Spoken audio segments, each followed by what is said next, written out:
जब भी पहाड़ों पर घूमने जाते हैं तो सबसे पहले जो हमें वहाँ की आकर्षित करती है, वहाँ की हरियाली आकर्षित करती है। और पहाड़ों पर जो लगे हुए चीड़ के पेड़ होते हैं वो बर्बादी हमें अपनी ओर आकर्षित कर लेते हैं। पहाड़ों पर पाया जाने वाला सबसे खूबसूरत पौधा होता है। इस पौधे को मैंने अपने यहाँ गमले में लगा रखा है। चीड़ का पेड़ जैसा आप देख रहे हैं मेरे यहाँ गमले में लगा हुआ है। कितना बढ़िया और कितना घना हो रहा है। तो इस चीड़ के पेड़ को आप भी अपने यहाँ लगा सकते हैं। इस चीड़ के पेड़ के देखभाल के लिए, रख रखाव के लिए किन बातों का ध्यान रखना होता है, इन्हीं सब बातों पे मैं आपके साथ आज अपने इस वीडियो में चर्चा करूंगा। यदि आपने मेरे चैनल को अभी तक सब्सक्राइब नहीं किया है, पहली बार आप मेरे चैनल पर हैं, तो मेरे चैनल को सब्सक्राइब करें, बेल आइकन को प्रेस करें। तो चलिए वीडियो को शुरू करते हैं। सबसे पहले जो बात आती है कि इसका गमला कैसा होना चाहिए, तो दोस्तों चीड़ के पेड़ को मिट्टी के गमले में लगाना चाहिए, प्लास्टिक या सीमेंटेड गमले में नहीं लगाना चाहिए। क्योंकि प्लास्टिक गमले में गर्मियों के मौसम में जब टेम्परेचर बहुत ज़्यादा हाई होता है तो जड़ें जलने का डर होता है, और वही समस्या सीमेंट के गमले में भी रहती है। अगर आप मिट्टी के गमले में लगाते हैं तो इसकी जड़ों को ठंडक मिलती है, एयरेशन मिलता है, प्रॉपर ऑक्सीजन का सर्कुलेशन रहता है, जिससे कि पौधे की ग्रोथ बहुत बढ़िया होती है।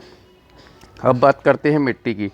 तो चूँकि दोस्तों जैसा आप जानते हैं कि ये पौधा पहाड़ों पर पाया जाता है, तो पहाड़ों पर जो पौधे होते हैं ढलान पर होते हैं, तो वहाँ पानी बहुत देर नहीं रुकता है। तो इसी प्रकार से इस पौधे को भी खड़ा हुआ पानी पसंद नहीं है। तो इसकी मिट्टी वेल ड्रेन होनी चाहिए, भुरभुरी होनी चाहिए। तो जब आप इसकी मिट्टी तैयार करें तो मिट्टी में एक हिस्सा मिट्टी लें, थोड़ा सा उसमें रेत मिला लें और थोड़ा सा वर्मी कंपोस्ट मिला लें, और उसका साथ थोड़ा सा अगर आप इसमें कोकोपीट डाल लेते हैं तो वो पौधे में नमी बनाए रखने में बहुत हेल्प रखता है। क्योंकि मॉइस्चर लिविंग प्लांट है, नमी इसको पसंद है। तो इस प्रकार से आप मिट्टी तैयार करके आप इसको गमले में लगा लें। और ध्यान रखें कि जब आप इसमें पानी दें तो पानी बहुत देर रुकना नहीं चाहिए। पानी जो एक्सेस वाटर है वो ड्रेनेज होल के थ्रू बाहर हो जाना चाहिए।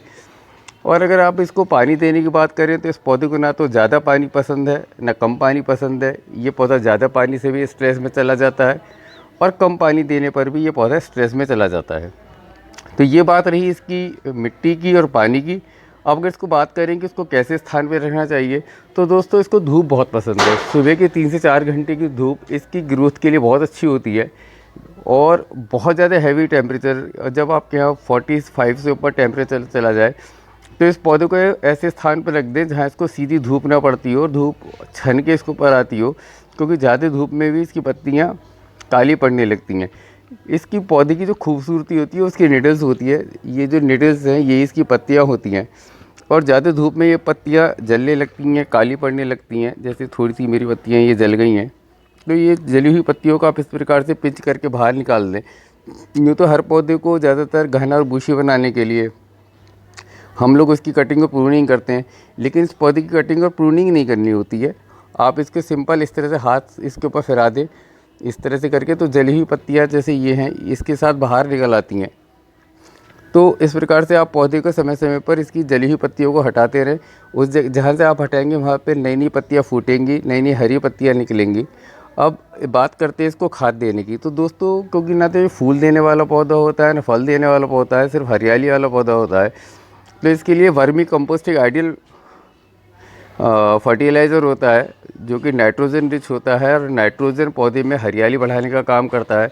और वर्मी कंपोस्ट नाइट्रोजन का एक सबसे बड़ा सोर्स होता है। तो आप महीने में एक बार एक मुट्ठी गुड़ाई करके इसमें वर्मी कंपोस्ट डाल दें, वो इसके लिए बहुत बढ़िया एक फर्टिलाइज़र होता है। अब इसके बाद अगर बात करें इसमें पेस्ट अटैक की, तो मैंने इसके ऊपर आज तक कोई पेस्ट अटैक होते हुए नहीं देखा है, और बड़ा हार्डी सा प्लांट होता है। तो लेकिन फिर भी आप एक बार महीने 2-3 महीने में एक बार नीम ऑयल, वाटर सॉल्युबल नीम ऑयल जो होता है उसका स्प्रे इसके ऊपर कर दें, ताकि इसके ऊपर अगर कोई जड़ों में कोई फंगस लगती भी है तो वो चली जाएगी।